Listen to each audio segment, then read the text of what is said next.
Siamo in compagnia del dottor Leonardo Melis, oggi a Carbonia per presentare il suo ultimo lavoro, Shardana, gli antichi re del mare. Sempre sulla traccia del primo famosissimo Shardana, il Popoli del mare, che è stato venduto in diversi paesi, tra cui anche la Francia, e che ha riscosso molto successo. Oggi questo nuovo lavoro per rappresentare che cosa? Per rappresentare gli altri popoli. Io in passato avevo già parlato degli altri popoli che componevano lo schieramento dei popoli del mare, tra cui Shardana appunto.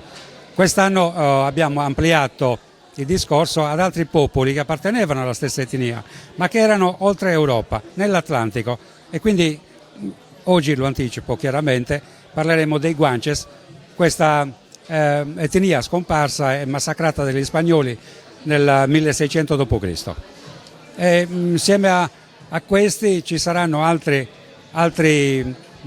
popoli del mare di cui parleremo con dovizia, diciamo, con approfondimenti e con nuove scoperte. All'inizio pensai di pubblicare un libro a livello regionale, quindi parlavo soprattutto dei Shardana, poi mi accorsi che i Shardana erano legati ad altre località, ad altre parti del mondo, e stasera amplieremo questo discorso uscendo dalle colonne d'Eracle, praticamente anche nel Pacifico e nell'America, dove una componente dei Shardana, la scomparsa tribù di Dan, la favolosa tribù di Dan, approdò e diede origine a dei popoli che si rifanno della loro etnia, della loro origine, dovuta proprio a questa tribù di Dan, fra questi gli irlandesi e altri popoli del Baltico, nonché alcuni popoli pelle rossa, e per pelle rossa intendo americani.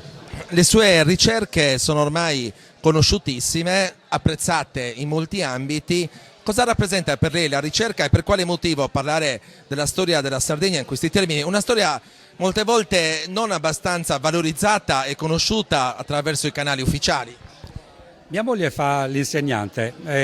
Un giorno ho preso un suo libro e ho visto una fotografia nella pagina della storia. Sto parlando delle scuole primarie. C'era una foto con due colonne, con una città, il rudere di una città, e c'era scritto sotto città di Nora, città fenicia di Nora in Sicilia. Bene, questa foto era di Tarros in Sardegna, di una città Shardana. Quindi questo insegnano, quel poco che insegnano a scuola, è anche sballato. Quindi Nora in Sicilia, ma che non mai, cioè voglio dire, per dirla alla sarda.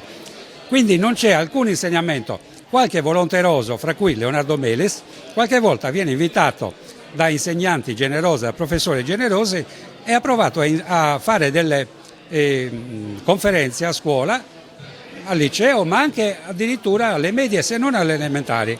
Quindi, però a livello personale, a livello scolastico, statale, non c'è niente, proprio niente. Zero.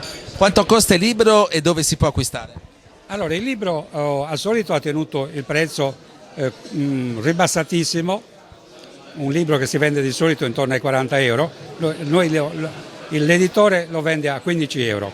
Una mia pretesa, ho rinunciato ai miei diritti d'autore per tenere basso il prezzo, perché i miei lettori vogliono questi prezzi ed è giusto che sia così. Si può trovare sul web, si può trovare dall'editore, qualcuno lo chiede direttamente a me, io lo mando con dedica, sul web comunque si può trovare tranquillamente.